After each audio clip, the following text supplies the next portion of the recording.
Kontatuko nire aurreneko neskak ginean, Zarauztarra zan, Ana izena zuen. Eta, bueno, 18 urte genitula eta hasi ginen ateatzen. Ezagutu ginean, hasi ginen gehatzen gutxinaka.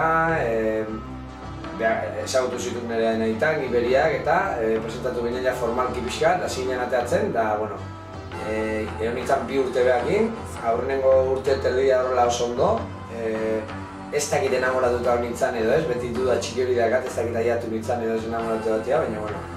Eta hasien hori dana oso polita oso ondo, baina gero, bueno, urte terdi pixka gehiago egin da zenean, pasazitzaian, kastinak kontatu nizuen ere bai hori, nire lagun batekin liatu zala beha, kuadriako batekin gainea, eta hori, pixka mazazo potolo bat izan zen horat, eta bueno, gero berez konpondu genuen pixkat hola momentu batean baino, bueno, gero ikusi nuen ja ez zala niretzako moduko neskat hola.